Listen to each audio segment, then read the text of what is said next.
What's going on, guys? Craigo's Crypto Corner here. Just wanted to let you know that I'm going to have Bill Ottman on. He is the owner and founder of Minds. It is a great social media platform, and the best part about it, it's all about freedom of speech, most importantly, so your ideas will not get suppressed. They've also got the Minds token, which is connected directly on the blockchain. Stay tuned. Really excited to engage with this unique individual. I'm Craigo, and join me on my adventures with Craigo's Cryptocurrency as we cover the blockchain, Web3, NFT, and cryptocurrency technologies. Interviewing the best in the industry, giving tips and tricks, and also sharing with you projects that I'm most excited about. And I mean, you do want to get a sense of the sentiment from the community, but most people are just like very shallow, and all they care about is pump and dump, and they're just trying to, they don't care. They're just trying to extract value. So it was interesting. One of the things I'm going to talk about today, after we're done, is there was a project I got into, Metroverse. The challenge for me is that the project is not doxed, so I don't know who the owners are, but everything about the project is so awesome. And I bought 2 pieces of land with myself and my business partner. Each piece of land was $2,500 at the time. And it went up as high as $4,800 in fiat. But we staked both pieces of land, and I staked them in different wallets. Now, if I had staked them together, I'd get a 5% bonus. But in short, I was able to extract their MET token, and I was able to convert that into Ethereum, and I now have $3,800 worth of Ethereum to play with, which is awesome. So I kind of see like that's the way in which, you stake properties. Like last week, 2 weeks ago, we had on a young guy. His name is Easton Gladney, and he's on the Elrond blockchain. And he literally made 6 figures last year sitting in a room just on Discord, Twitter, and buying and selling things. And now he's like communicating with like high-level people on this particular blockchain. But people are going to go away from Ethereum because everything is layer 2, all the apps are third party, whereas everything in Elrond is together. It's all by the development team. Well, what do you mean by going away from Ethereum? They're not really going away from Ethereum. No, there's more. I'm sorry, you're right. Competition. But like the layer 2 stuff is Ethereum. Correct. Yeah. Correct. Yeah. So what I mean is that people will, Ethereum is the first to market. But I think that there are other blockchains that are going to create a good use case, more monetization opportunity, more fan base potentially. Because I don't think Ethereum is the end all be all, but it's just like Bitcoin. Like how many people ask me, Craig, do you have Bitcoin? I'm like, no, I don't care for it. I'm not against it. But that was like the first thing to announce, like, oh, there's this crypto in the air and it's Bitcoin. Remember that? I feel like you got to have some Bitcoin just because it's the grandfather. Okay. I think, What if I don't go to see the grandfather? Doesn't matter. It's just, it's symbolic. Yeah. I mean, it basically, I've heard it described as a fractionalized NFT just because 21 million, it doesn't have, it's more of just a store of value, like really good for collateral against stable coins. And that's one of its primary use cases. Is that what it competes against? No, you can use it as collateral to borrow. Got it. So I mean, there's a number of different platforms that allow you to use Bitcoin to borrow stable coins or other stuff. And, I just think that it's going to have it's the only one getting adopted by sovereign nations. I mean, there's no other crypto that has become legal tender. So Bitcoin became legal tender in El Salvador. Okay. The question that I'd ask you is the gaming coins, like the use case of like UFO. Again, it's a micro cap coin. It's being used in other areas. Now, obviously, you have to swap that out for obviously Ethereum or to put it back into fiat. But I'm wondering if there will be other coins that will not beat out Bitcoin, because Bitcoin, as you just said, it is the grandfather. But I would just wonder that. Are you almost ready to start, Mike?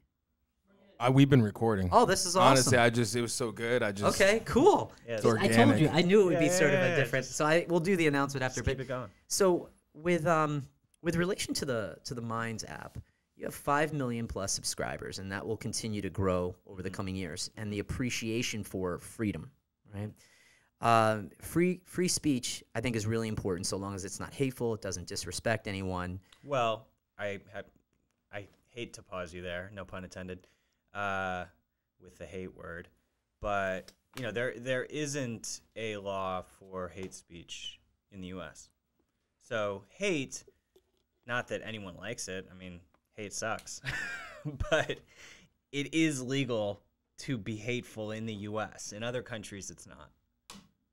Interesting. Certain other countries have laws against certain forms of hate speech. So how is speech, for instance, we know the, disinformation. I mean, it, over the pandemic, this word kept coming up a lot in the media. Sure. Oh, this person had an issue with something particular, and I won't get too specific because, again, it's not about my opinion, but someone would post something that was against what mainstream's ideals were or slogans, right?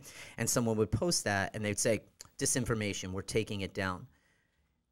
Did we just go so far off a cliff concerning this that how do we work our way back to some balance of you having a different opinion from me and me respecting that?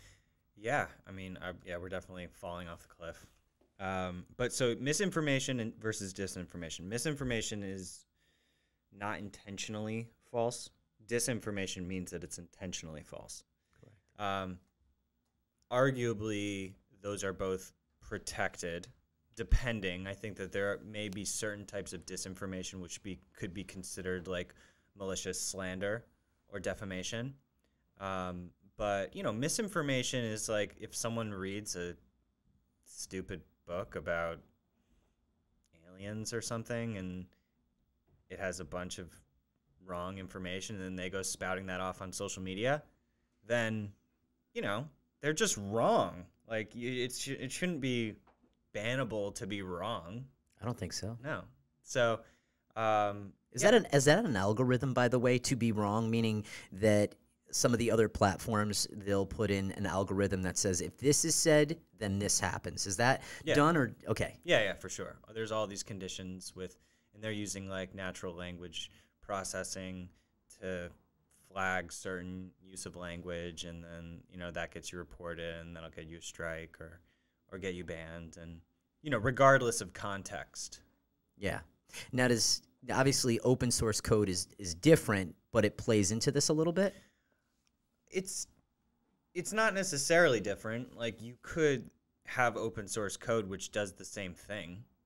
And for those that don't know, what is open source code? It just means that the code is open for anybody to look at, inspect, share, use themselves. So like big tech, pretty much across the board, none of their primary apps, Instagram, Facebook, YouTube, those are all closed source. So they don't show the algorithms. They don't show any of the code. You can't take it. You can't inspect it. You don't know if it's spying on you. You don't know anything about it.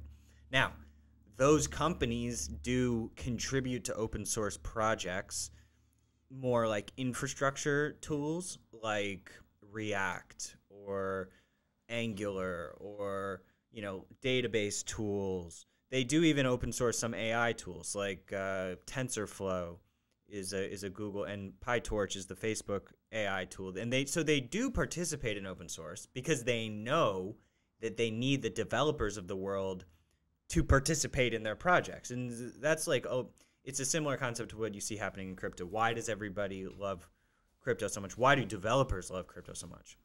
Because these are public blockchains, totally open, decentralized systems there where they can fork it, do their own thing, they can participate in it, contribute with it. It's totally transparent to them. So developers are smart. I mean, developers like to have control over the systems that they use.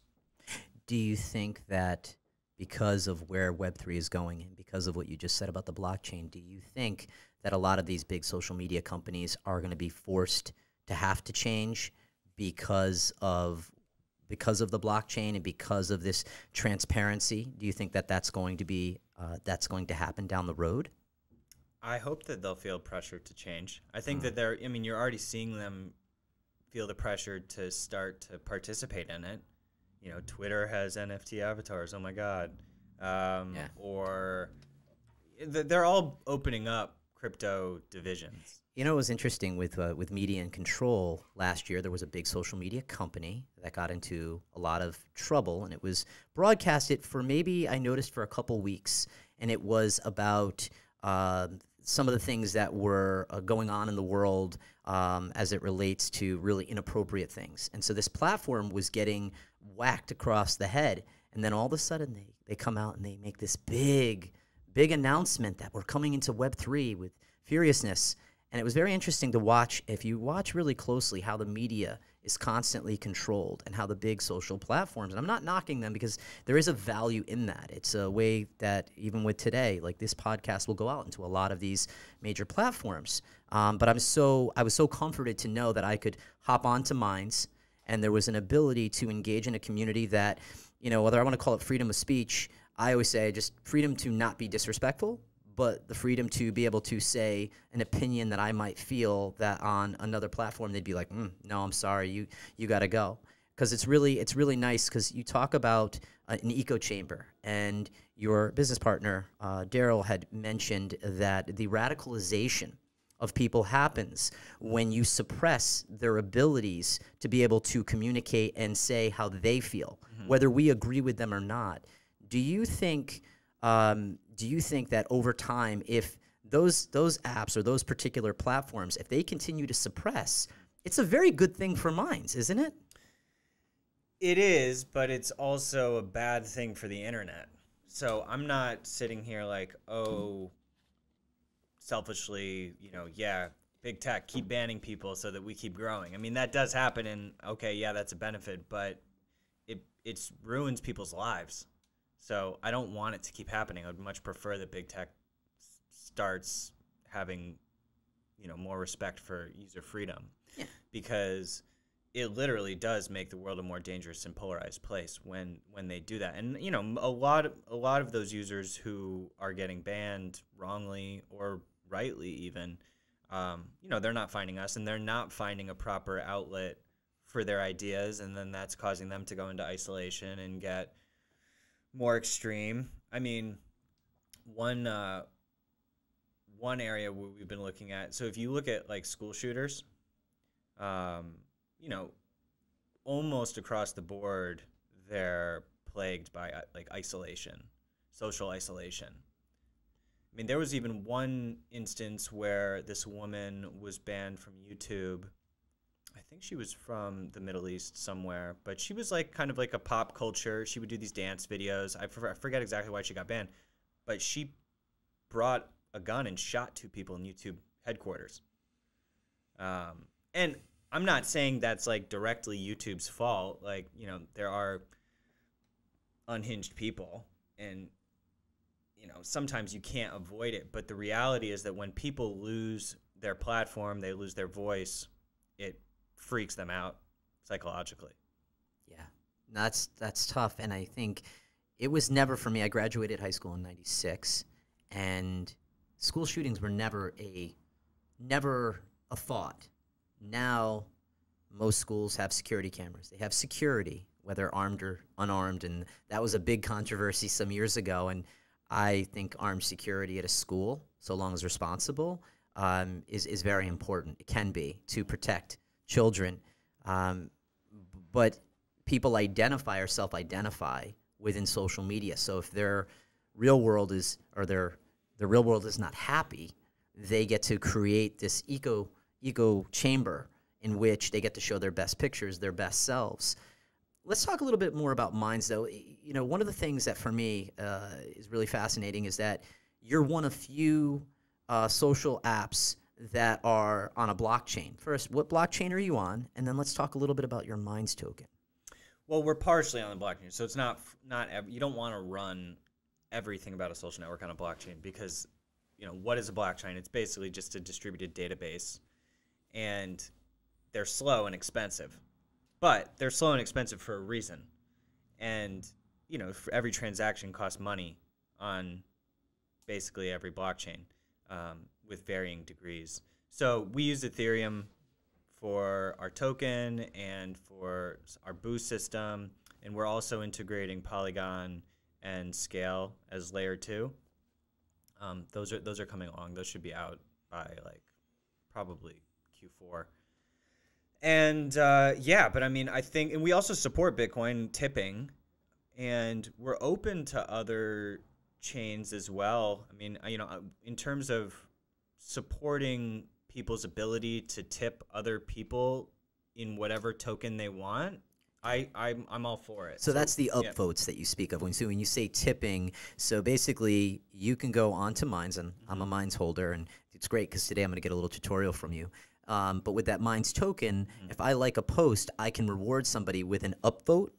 So we basically reward the whole community with 10,000 tokens a day, split into 3 buckets in terms of engagement rewards, holding rewards, and liquidity rewards. So those are just getting dropped from the total token supply. Like, the purpose of the Minds token economy is to reward contributors on the app. And then those tokens are worth views on the network. So 1 token is worth 1,000 views. And you can also use it to tip and upgrade your account and whatnot. But if you want to tip another creator, you can just click the tip button on the post and send them a token, or you can subscribe to them on a recurring basis with tokens. But when you vote on somebody's post, basically that contributes to this engagement score that they get. And then, so actually there's 2 types of ways that you can reward people. But when you vote on someone's stuff, you're not giving them the token. That's just coming from the economy itself. But if you want to tip someone, you can just click the tip button.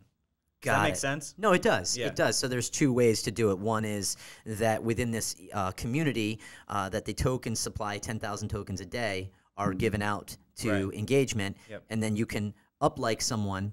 You can tip them if you want. Right. I don't know how common that is. Yeah, it's common, yeah. Okay, that's awesome to hear. Yeah. And I always feel like it's kind of like paying it forward, right? Because you're giving something of value.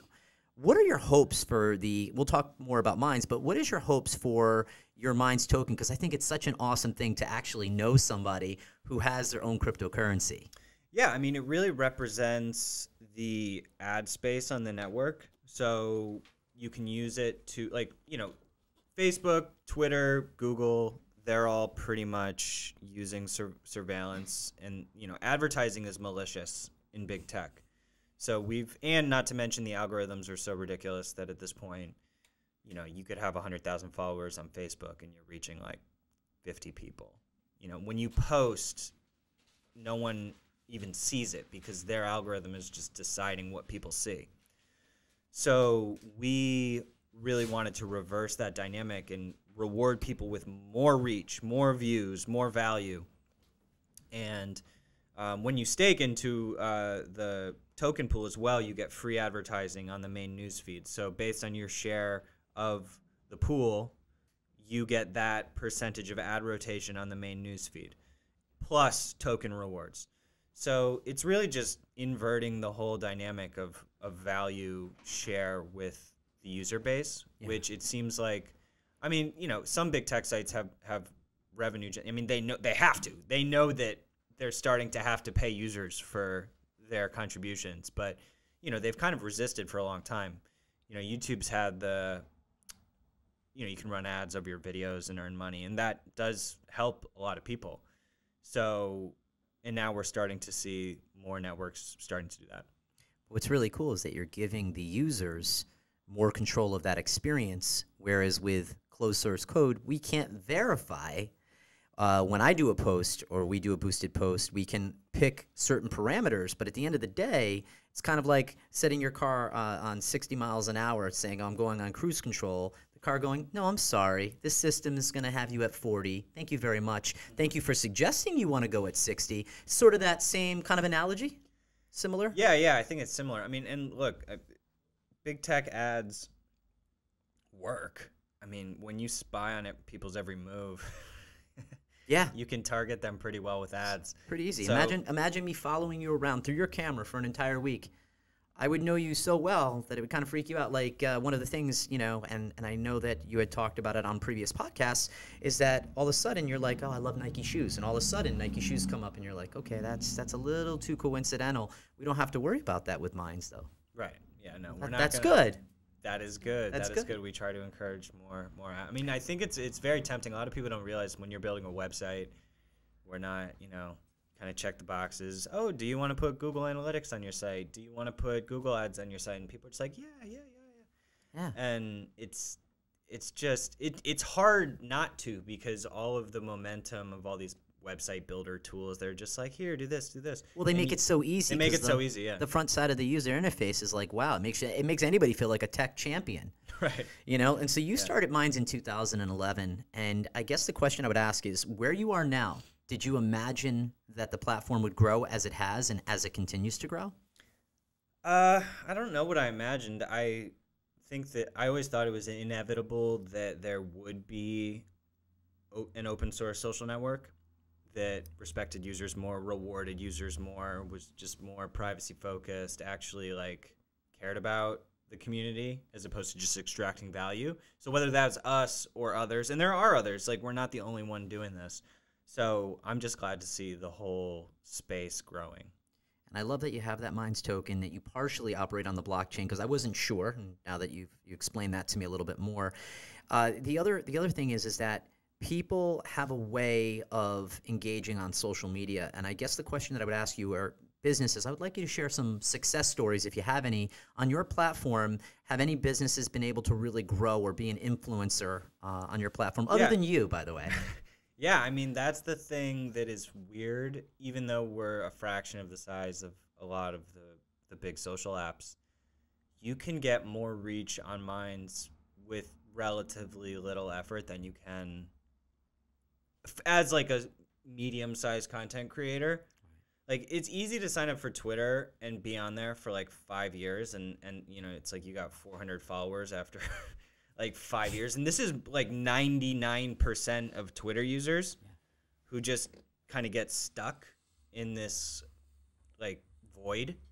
And so you're just blasting out thinking that it's such a big deal to be posting on Facebook and Twitter, but you're just not even really getting value. But because we have this ability to sign up, start earning tokens, then you can use those tokens to promote your content, you really can, like, in relatively near term, start gaining momentum and building up thousands of followers in a way without paying. Without, like, on Twitter, Facebook, you would have to pay to do that, but you can really earn it. Yeah. And I think that's so we have, countless users who have done that, and that's why they like us, because they can actually be heard, as opposed to just talking to like 3 people that see their post. I mean, I've even seen on Twitter, like, for instance, the Vice page, they've got like 5 million followers on Twitter, and they'll get like 10 likes on their posts. And this is very common for huge brands to be getting very low engagement. Yeah. Well, I mean, you said it perfectly, right? So it's likes, engagements, shares, right? So that engagement, likes, comments, shares, are not always, just because you see 5 million viewers, that looks good. Right. But it's actually the engagement. That's one of the things when I'm looking at projects. I think people get this oxytocin pump from other social platforms, like, oh, how many likes did I get? I remember certain platforms would show, this is how many likes you have. And what was happening is that people were getting away from what they wanted to do, what their goal was. Maybe it was just simply writing a blog or sharing some content information or a podcast, and focusing on that passion, but not necessarily focused on the engagement. And I think what was really interesting is you have a lot of platform users that are, or on the Minds platform, that are on other platforms as well, multi-platform faceted. They just come to your platform because they appreciate the Web3 friendliness. They appreciate the Minds token. Let's talk a little bit about Minds Pro, a little bit about that and how that works. I believe it's 2,000 tokens. Clue me in on that. We've got 2 premium accounts.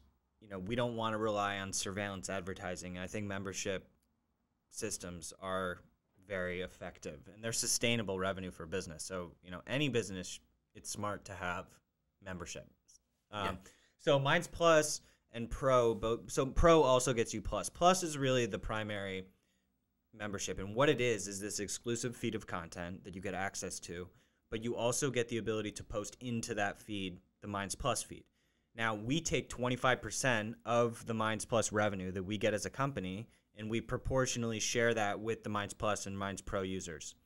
So the analogy would be like, imagine if you could upload films to Netflix and then they would pay you out at the end of the month if your film performed well. So it's sort of like you're accessing this revenue pool, and based on the performance of your content, you can earn.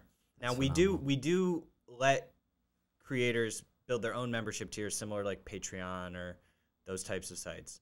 But most people don't have a big enough community to really get meaningful membership revenue. Yeah. So being able to access that common pool of revenue is, I mean, look, we're nothing without the creators. So we want to share our revenue with creators. That's basically what it comes down to. And then Minds Pro also has some extra bonus features like more video quality and storage, and some more customization tools for your actual channel. Yeah. But yeah, I mean, that's our whole philosophy, is just share the value with the community. Crowdfunding. Talk to me a little bit about that and how Minds engages with that. Our first funding round, we raised $1 million from the community through WeFunder at wefunder.com/minds. And we did that in we broke their record. We did in like a week. And those people now all have stock in Minds.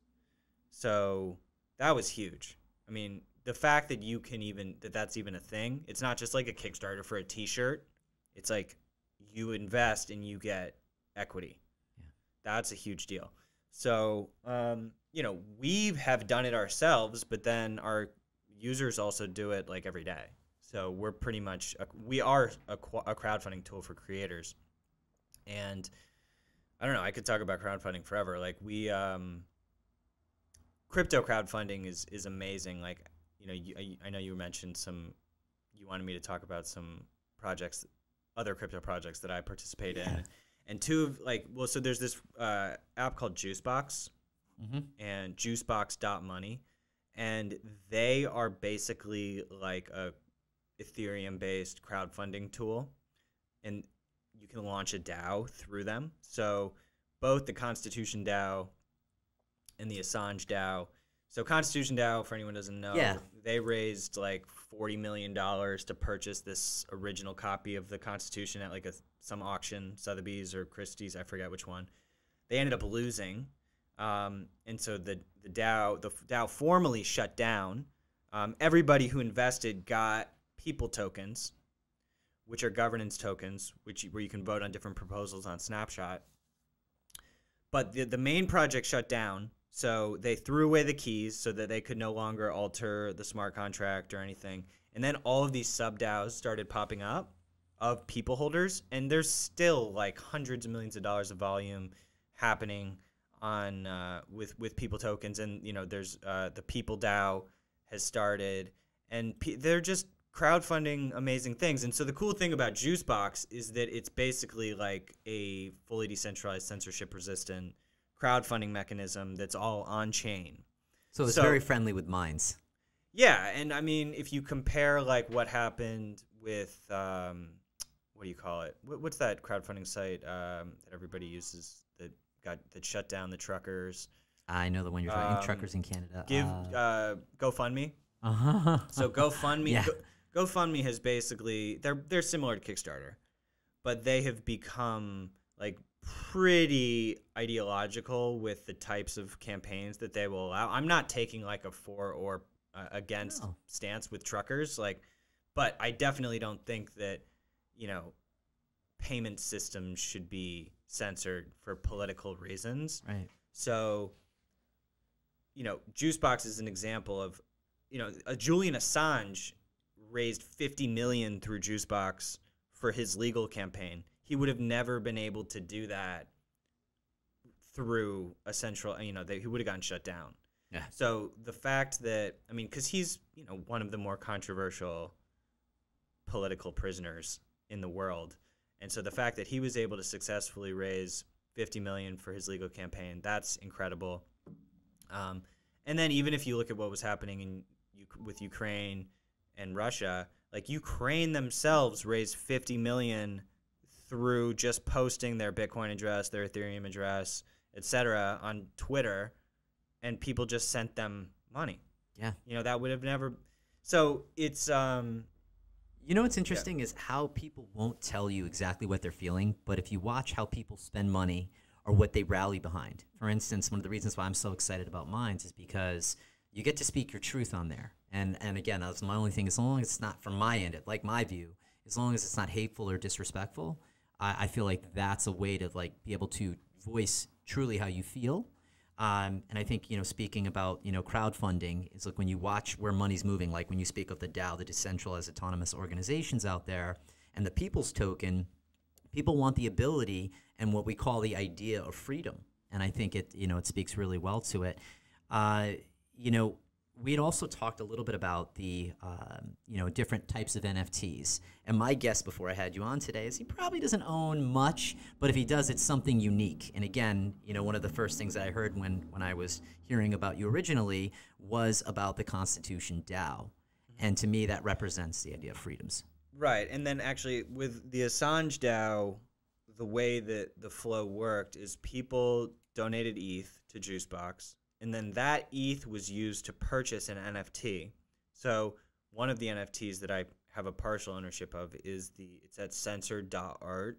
So this Pac, who's this NFT artist, created this whole series of art, like with kind of these like lines through words to represent the censorship.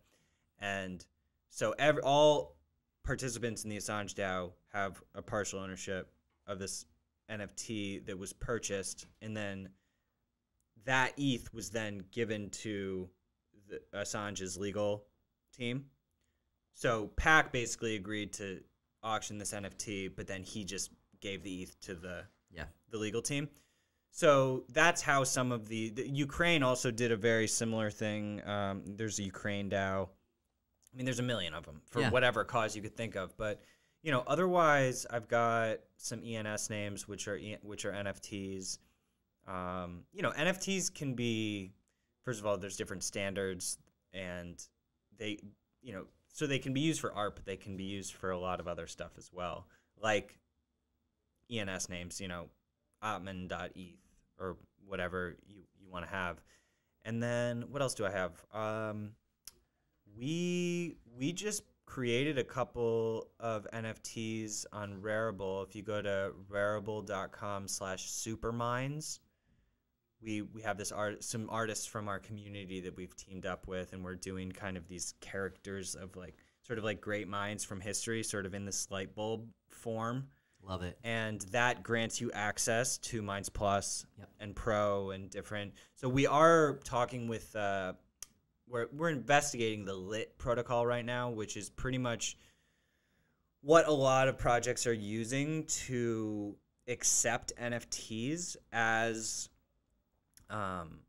sort of access to different services. So Lit is sort of facilitating that authentication. Yeah, I think Lit has an NFT project, and I think it also has its own currency, if I'm correct. It's LIT with a fire flame. I think so, yeah. Okay, yes, Yeah. I think I had actually heard about that before. And when you own 2 million or more Lit tokens, if we're speaking of the same thing, you get actually free NFT airdrops.